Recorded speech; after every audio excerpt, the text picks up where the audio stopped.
foofu bàyyi Alaaji Rawane mu argumenté ci. bien sûr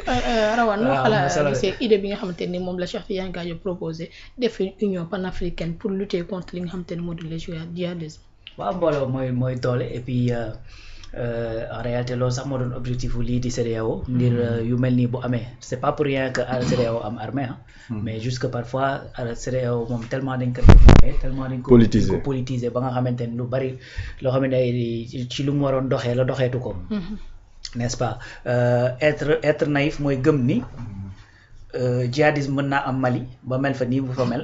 te effectivement mënta laal Sénégal wala mu laal yeneen pays loolu moom mooy être naïf ça c'est un être naïf également mooy nga jàpp ne li nga xamante ni moom la pays africain yi surtout ñun ñu nekk ci ouest africain bi jógtee jamono yi mooy souverainisme coûte que coûte que danañ ko def ba pare du am benn conséquence par rapport ak ñi nga xamante ni seen survie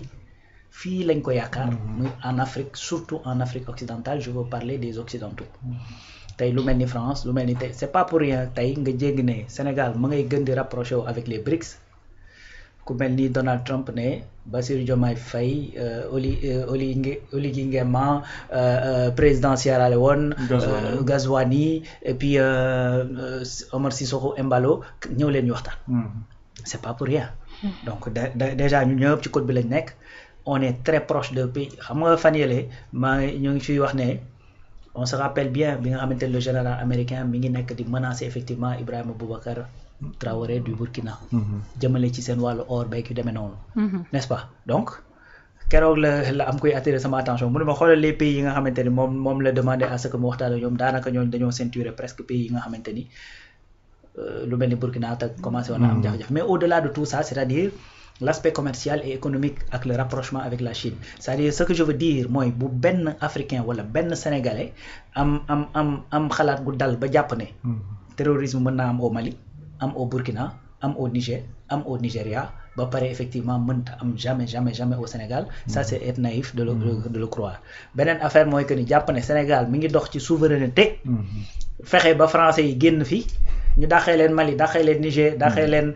Tchad même nga xamante ni Tchad le président putschiste France moo ko installé absolument Niger le président putschiste mu ne du ko fi amee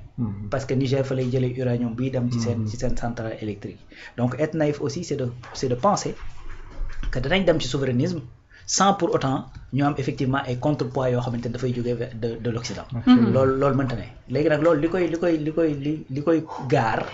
li koy gaar mooy les réponses yi nga xamante ne moom la ñu kii sur le plan militaire Sénégal c'est-à-dire actuellement positionnement bi ñu taxawee maanaam djihadiste ci boppam dofuñu dof gu toll ni jékki-jékki rek daal di ñëw daanu ci kaw Sénégal comme ça ni parce que wax dëgg fa yàlla sunu armée ak état du Sénégal dañ cee liggéey boo xamante ni c'est extraordinaire beneen affaire mooy Cheikh moom lay wax mu ne nag la réponse elle est pas seulement militaire parce que également mënut a nekk uniquement militaire n'est-ce pas donc dafa ne en plus de ça il faut ñu combiner ko avec le renseignement absolument avec l'éducation avec le développement parce que sans cette sécurité là maanaam la nga xamante ne moom la ñuy dox ci Afrique ay corridors ak ay ouverture de marché 400 millions d'habitants et cetera mais tu l'oublies absolument su amul sécurité da nga koy fàtte tey est-ce que dégg nga ku naan damay dem traité ji ak Libye parce que Libye dafa jaxasoo actuellement boo demee doo xam kan ngay traité xam nga da ngay gis ñoo xamante ne dañuy wax malgré Libye positionnement bi nga xamante ne amoon na ko ci Afrique les idées yi nga xamante ne moom la doon développé te sax loolu yóbbu ko ci tey jii déstructuration ba fa am mais c'est très rare nga dégg koo xamante ni dafay wax en Afrique di wax lu jëm ci wàllu développement ak ci wàllu partenariat di tudd Libye parce que Libye dafa déstructuré totalement donc quand il y a cette insécurité loolu mooy ñoo taxaw sa kanam donc tous les projets yi nga xamante ne da nga koy wax mu jëm ci projet de développement ak yu demee noonu da nga koy jël teg à côté l'indicateur bi wane nii les autorités sénégalaises nelawuñu ba Ousmane Sonko di dem Burkina Faso dafa ànd ak ay ministres parmi lesquels Yassine Fall diplomatie Birame Diop général Birame Diop armée ak également ministre des sports de la culture et cetera diplomatie culturelle diplomatie militaire et diplomatie tout court avec Yassine Fall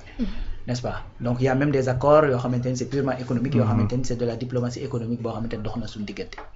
Mali également général Birame Diop dafa dem premier ministre di fa dellu ànd ak moom président ba mu fay dem dañoo ànd Guinée pareil Guinée-Bissau la même chose. Pourquoi ba muy dem par exemple Chine yóbbu ko. Parce que xam nañ les enjeux sécuritaires yi nga xamante ne moo nekk ci zone bi. Et le ministre sax demoon na Algérie. Très bien nga xamante ne ils ont un système sécuritaire très développé. Exactement te problème bi mooy c'est-à-dire ce combat là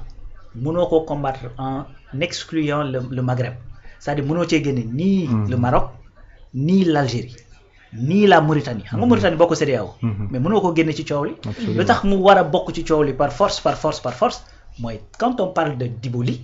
C'est à 2 km de Bakel, n'est-ce pas, de Kidira, 2 km de Kidira. Foofu la ñuy wax la zone des 3 frontières dafa am frontière Mauritanie am frontière Mali am frontière Sénégal soo ciy dugalul Mauritanie mu dugg ci jàpp ci combat bi ci demee noonu mais gars yi bu ñu defee base arrière en Mauritanie comme ni par exemple en Casamance ni ñu doon defee base militaire lu mel ni Gambie wala lu mel ni Guinée-Bissau mais loolu moo fay xew su ko defee da ngeen koy def de façon disparate moo tax il faut le faire de façon concertée. Autant ñi bokk CEDEAO ñi bokk AES ñi bokk ci Maghreb bi à travers Algérie et Maroc mais également la Mauritanie. Il faut que ça soit effectivement une réponse concertée. Parce que encore une fois mbooloo mooy doole te kenn ku ci nekk bu yëf yi demee ba ëpp loxo ca ña fa nekk comme ni ko olof di waxee ay duyam ci bopp borom. te wax dëgg yàlla yàq gën a gaaw defar. Voilà donc moo tax il faut que ça soit concerté il faut que les réponses soient structurelles. maanaam lu jëm ci wàllu développement lu jëm ci wàllu éducation loolu day gën a tax population yi nga xamante ñoo féete zone yooyu ñu gën a boole seen bopp ci réew mi gën a boole seen bopp ci Sénégal ñii ci Mali ñii ci Mauritanie de ce fait ñooñ ci seen bopp sax ñooy njëkk a nekk sa premier rempart ba bu ñu gisee lu leen jaaxal wala lu bees loo xamante ni daawuñu ko gis ci zone ba ñu nekk ñu mën a alerter n'est-ce pas donc yooyu yëpp c'est beaucoup de réponses à la fois qu'il faut mettre en place bi ci jiitu nag mooy une réponse militaire certes le renseignement certes mais aussi l'éducation et le développement bi nga xamante ni waaw surtout l'éducation bien sûr aja ñu daal di terminer ak li nga xamante ni moom moo di article bi nga xam ne tey L'As quotidien daal dina koy bind concernant nee na ab demande boo xamante ni le premier ministre Ousmane Sonko daf ko daal di sàkku ngir gisanteeg ak ñi nga xamante ni ñoom ñoo daan nekk Union des magistrats du Sénégal mu nekk loo xamante ni bi ñu xëyee dañoo gis waa primature daal di démentir boobee information wax ni moom le premier ministre Ousmane Sonko musul sàkku gisante ak ñi nga xamante ni ñoom ñoo daal di nekk les magistrats donc day daal di wute ak li nga xamante ni moom la boobee journal daal di tey xëy daal di koy titré question à tour de rôle kenn ku ci nekk rek joxe ci li nga xamante ni moom moo ci nekk xalaatam ma commencé ko ci Pape Samba. man déjà par rapport à la justice surtout bu ñu xoolee article bi nga xamante ni génnee nañ ko ni bëggoon nañ rencontrer le premier ministre ni moom moo ko demandé ou pas man le problème fondamental que j'ai avec la justice mooy dañoo bëgg ñoom ñu jàppee leen benn sanctuaire inattaquable c'est-à-dire ñoo xamante ni kenn mënu leen critiquer kenn mënul wax ci ñoom ce sont des gens yoo